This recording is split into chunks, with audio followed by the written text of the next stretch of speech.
রমাদানে কখন দোয়া করলে দোয়া কবুল হয় ভাইরা? নবী সাল্লাল্লাহু আলাইহি সাল্লাম বলেছেন, সালাতুন লা তুরাদ্দু দাওয়াতুহুম, তিন ব্যক্তির দোয়া ফেরত দেওয়া হয় না। এর ভিতরে এক ব্যক্তি হলেন ওই ব্যক্তি যেই ব্যক্তিকে আল্লাহ তাআলা রোজা রাখার তৌফিক দিয়েছেন। as-সাইমু হাত্তা ইফতির, ইফতার আগ পর্যন্ত রোজাদারের দোয়া কবুল হয়।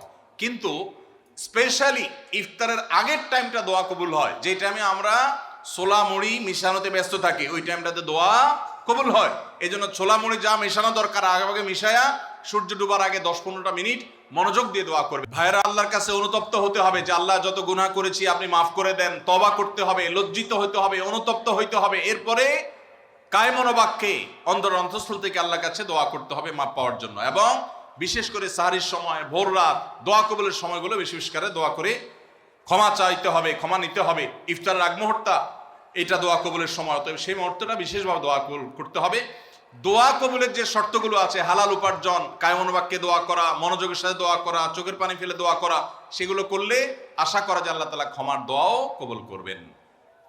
আমি একজন ট্রাক ড্রাইভার, আমার পরিবার এবং সন্তান আছে, কিন্তু আমার স্ত্রী আমার কথা শোনে না, আমার করণীয় কি? ভাইরা আমার, মা বোনরা স্বামীদের কথা না শোনা, স্ত্রীরা স্বামীদের কথা না শোনা, এটা একটা ব্যাধিতে পরিণত হয়েছে।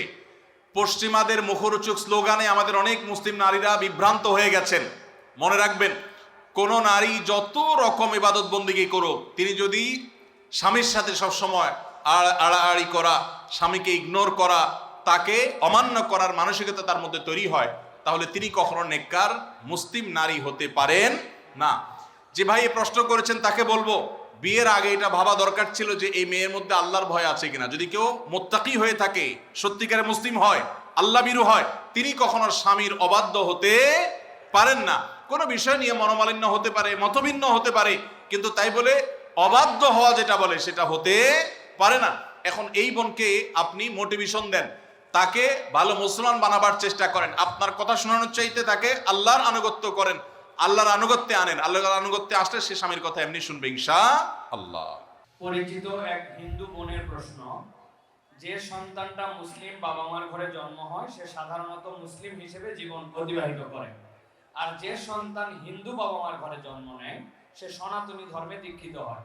এতে মানুষের তো কোনো হাত নেই, স্রষ্টার চাওয়াতেই তো সে হিন্দু ঘরে জন্ম নিয়েছে। মুসলমান না হলে তাকে কেন জাহান্নামে যেতে হবে? তার জন্য ধর্মান্তরিত হওয়া কি সহজ কথা? ঠিকানা দেবিদ্বার, কুমিল্লা।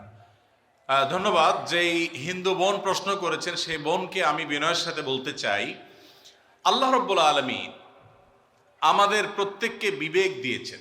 যাকে আল্লাহ বিবেক দেন নাই, যিনি মানসিকভাবে সুস্থ নন, সেই লোকটা এই জবাবদিহিতার আওতায় নাই। আল্লাহ যাকে সুস্থ বিবেক দিয়েছেন তাকে তার বিবেক সত্যের প্রতি অনুসন্ধান করার, সত্যের পথ খুঁজে বের করার শক্তি সামর্থ্য দিয়েছেন। এটা ঠিক যে মুসলিম পরিবারে জন্মগ্রহণ করার কারণে একজন শিশু একটা অ্যাডভান্টেজ পায় ইসলাম গ্রহণ করবার জন্য। একজন শিশু তিনি অন্য ধর্মাবলম্বী মা বাবার ঘরে জন্মগ্রহণ করার ফলে সে এই অ্যাডভান্টেজটা পায় না, এটা ঠিক। কিন্তু আল্লাহ যে তাকে বিবেক বুদ্ধি দিয়েছেন, সেই বিবেক বুদ্ধি খরচ করা তার কর্তব্য। তার কাছে ইসলামের দাওয়াত যদি পৌঁছে থাকে, ইসলাম যে একমাত্র সত্য ধর্ম, সেই আহ্বান যদি পৌঁছে থাকে, আল্লাহ কোরআনে বলেছেন ইন্নাদ-দীনা ইনদাল্লাহিল ইসলাম, ইসলাম হলে আল্লাহর কাছে একমাত্র মনোনীত দিন। আল্লাহ বলেছেন ওমাই ইয়াবতাগি গায়রাল ইসলামি দীনান ফালা ইউকবালা মিনহু, যে ব্যক্তি ইসলাম ছাড়া অন্য কোনো ধর্মকে দ্বীন হিসাবে গ্রহণ করবে সেটা আল্লাহর কাছে অ্যাকসেপ্ট হবে না। এই যে অ্যাকসেপ্টেড হবে না দিন ছাড়া অন্য, ইসলাম ছাড়া অন্য কোনো কিছু, এই দাওয়াত পৌঁছার পর তার দায়িত্ব হয় তার বিবেককে খরচ করা, এটা আসলেই সত্য দিন কিনা সেটা অনুসন্ধান করা। সে এতটুকু যদি না করে তাহলে সে তো আল্লাহর কাছে দায়ী হবে। হ্যাঁ, যেটা আপনি বলেছেন যে অমুসলিম পরিবারে জন্মগ্রহণ করে ইসলাম গ্রহণ করা কি সহজ কাজ? না, সহজ কাজ না, কঠিন কাজ। আর এই কঠিন কাজের জন্যই তো তার বিনিময় এত বেশি যে সে যত পাপ করেছে আল্লাহ তাআলা এই কঠিন কাজটা করার কারণে তার সব মাফ করে দিবে। আল ইসলামু ইয়াহদিমু মা কানা ক্বাবলাহু, ইসলামের আগে সবগুলো আল্লাহ তাআলা মাফ করে দিবেন, কারণ সেই কঠিন কাজটা করেছে। মুসলমানকে তো এরকম আল্লাহ তাআলা তার পুরো প্রোফাইল ডিলিট করে দেওয়ার মতো কথা বলেন নেই। এটা নতুন ইসলামে যারা আসবেন তাদের জন্য রয়েছে। আর যারা খ্রিস্টানদের সম্পর্কে আল্লাহ বলেছেন আহলে কিতাবদের সম্পর্কে যে তারা যদি ইসলামে আসে তাদেরকে ডাবল সওয়াব আল্লাহ তাআলা দিবেন। কষ্ট হবে, ফ্যামিলির বিরুদ্ধে তাকে যেতে হবে, এই জন্যই তো আল্লাহ তাআলা এই রিওয়ার্ডগুলো তাকে দিচ্ছেন। আল্লাহ আমাদের সবাইকে হেদায়েত লাভ করার তৌফিক দান করুন। কাউকে আল্লাহ তাআলা মুসলিম বাবা মার ঘরে জন্মগ্রহণ করিয়ে অ্যাডভান্টেজ দিয়েছেন, কাউকে আল্লাহ তাআলা মুসলিম সোসাইটির মধ্যে রেখে অ্যাডভান্টেজ দিয়েছেন, কাউকে আল্লাহ বিবেক বুদ্ধিতে শার্প রেখে তাকে অ্যাডভান্টেজ দিয়েছেন। অ্যাডভান্টেজ সবাই কম বেশি পাচ্ছে, তবে আমাদের কাছে শুধু নিজেদের দুর্বলতাটাই চোখে পড়ে। আল্লাহ আমাদেরকে হেদায়েতের পথে পরিচালিত করুন, বলুন আমিন। স্বামী আদেশ করলে কি শ্বশুর শাশুড়ির সেবা করতেই হবে? সেবা করতে গিয়ে অনেক সময় আমি অসুস্থ হয়ে যাই, এক্ষেত্রে ইসলাম কি বলে? ভাইরা আমার, স্বামী যদি আদেশ করে যে আমার বাবা মার খেদমত করো, এখন বোনের প্রশ্ন হলো আমি অসুস্থ হয়ে গেলেও কি স্বামীর সে নির্দেশ মানতে হবে কিনা? উত্তর হলো না। যদি এই পর্যায়ের হয় যে আপনি শ্বশুর শাশুড়ির সেবা করতে গিয়ে আপনি সুস্থ না থাকেন, এই পর্যায়ের আপনার সেবার প্রশ্ন আসে, তো আপনি নিজেকে অসুস্থ করে ফেলে তারপরে শ্বশুর শাশুড়ির খেদমত করতে হবে, এত কঠিন নির্দেশ ইসলাম আপনাকে দেয় নাই। তবে এ জাতীয় ইস্যুতে আমি অনুরোধ করব, কোনো ভালো বিচক্ষণ বিদগ্ধ আলেমের কাছে দেখা করে উভয়ের পরিস্থিতি পর্যালোচনা করে অ্যাসেসমেন্ট করিয়ে তারপর সমাধান নেওয়ার চেষ্টা করবেন। কারণ এখানে আপনার কাছে যেটাকে মনে হচ্ছে বাড়াবাড়ি, আদতে সেটা খুব নর্মাল বিষয় হতে পারে। এজন্য তৃতীয় পক্ষের কারোর সহযোগিতা নিলে সেটা সবচেয়ে ভালো হয়। এই প্রশ্নোত্তরের সংক্ষিপ্ত সেশনে আমরা অল্প কথা উত্তর দিয়ে গেলে আপনার ভুল বোঝার সম্ভাবনা আছে। সেজন্য কোনো দক্ষ আলেমের কাছে, বিচক্ষণ ইমাম সাহেবের কাছে গিয়ে দুজন মিলে তারপরে পুরো অবস্থা জানাবেন।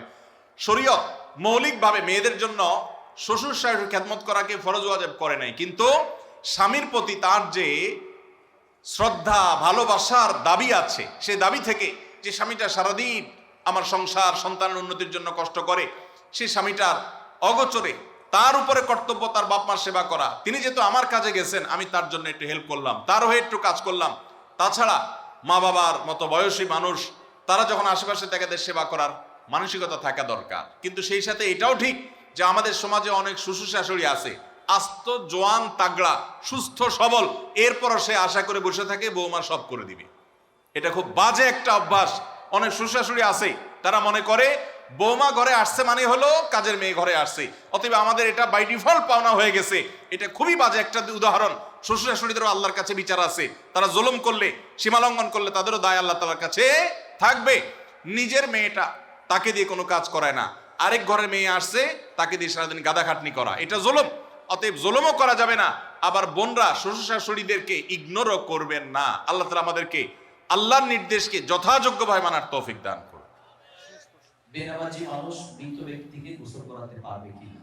মৃত ব্যক্তিকে বেনামাজি গোসল করাইলে গোসল হয়ে যাবে, কোনো অসুবিধা হবে না। তবে সন্দেহাতীতভাবে এটা মুসলমানদের কর্তব্য। কোনো এলাকাতে কেউ মারা গেলে যারা দিনদার মুসলমান তারা তাকে কবরস্থ করবে এবং তার দাফন কাফনের ব্যবস্থা করবে। কোনো বেনামাজি করলেও আদায় হয়ে যাবে ফরজটা সবার পক্ষ থেকে ইনশাআল্লাহ।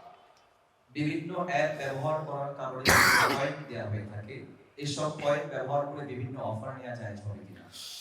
ভাইরা আমার, যদি কোনো অ্যাপস ইউজ করলে আপনাকে পয়েন্ট দেয়, সেই পয়েন্ট আপনি এক্সচেঞ্জ করে কোনো সুবিধা নেন, কোনো টাকা পয়সা পান, এটা জায়েজ হবে এই শর্তে যে সেই অ্যাপটা যদি হারাম কিছু না হয়, সেটা ব্যবহার করলে যদি কোনো গুনাহের কাজ না হয়, তাহলে আপনি এটা করতে পারেন। আজকাল অনেক জুয়ার অ্যাপস বের হয়েছে, অনেক হারাম অ্যাপস আছে, সেগুলো এ ধরনের অফার দিয়ে থাকে। সেগুলো অ্যাপস ব্যবহার করাটাই ইটসেলফ একটা হারাম কাজ। অতএব সেখান থেকে পয়েন্ট নিয়ে উপার্জন করলে সেটা হারামই হবে। অতএব আপনি কোন অ্যাপস ব্যবহার করছেন আর কি পয়েন্ট দিচ্ছে আপনাকে, সেটা হলো দেখার বিষয়। বাথরুমে ওযু করার বিধান কি? একটা মোস্ট কমন প্রশ্ন, বাথরুমে ওযু করার বিধান কি? ভাইরা আমার, বাথরুমের ভেতরে কমোড বা প্যান, এটার সাথে আপনার ওযুর যে টেপ বা বেসিন, এটার যদি কোনো পার্থক্য না থাকে, অর্থাৎ মাঝখানে কোনো আড়াল বা ব্যবধান না থাকে, তাহলে এই জায়গায় ওযু না করে ওযুটা বাহিরে কোনো ট্যাপে করা উত্তম। কেন? কারণ ওযুর একটা গুরুত্বপূর্ণ সুন্নাহ হলো বিসমিল্লাহ পাঠ করা। টয়লেটের মধ্যে বিসমিল্লাহ পাঠ করাটা মাকরুহ। টয়লেটে বিসমিল্লাহ পাঠ করা কি মাকরুহ। যেহেতু মাকরুহ, অতএব হয় আপনি বিসমিল্লাহ ছাড়া ওযু করবেন, তাহলে ওযুটা একটু ত্রুটিপূর্ণ হলো, আর না হলে বিসমিল্লাহ জোরে পড়বেন, তাহলে আপনি মাকরুহ করলেন। এই জন্য বাথরুমের বাইরে বিসমিল্লাহ পড়ে ওযু করবেন। পাও ধোয়াটা বেসিনে ধোয়ার ব্যবস্থা নাই, ভেতরে যায় ধুলেন, ব্যাস, তাহলে হয়ে গেল। আর যদি বাইরে কোনো বেসিন না থাকে, কোনো টেপ না থাকে, তাহলে টয়লেটের ভিতরেই ওযু করতে পারবেন, কিন্তু বিসমিল্লাহটা মনে মনে বলবেন। আর যদি নিজের বাসা হয়, তাহলে সেক্ষেত্রে মাঝখানে পার্টিশন দিয়ে দিলেন কমোড এবং ওযুর, অথবা আজকাল প্লাস্টিকের পর্দা পাওয়া যায়, সেগুলো দিয়ে দিলেন, তাহলে ইনশাআল্লাহ আপনার সেখানে বিসমিল্লাহ বলতে কোনো অসুবিধা নাই। টয়লেটের ভিতরে যদি কেউ ওযু করে, ওযু হয়ে যাবে, নামাজও হয়ে যাবে, কিন্তু উত্তম হলো বাহিরে করা।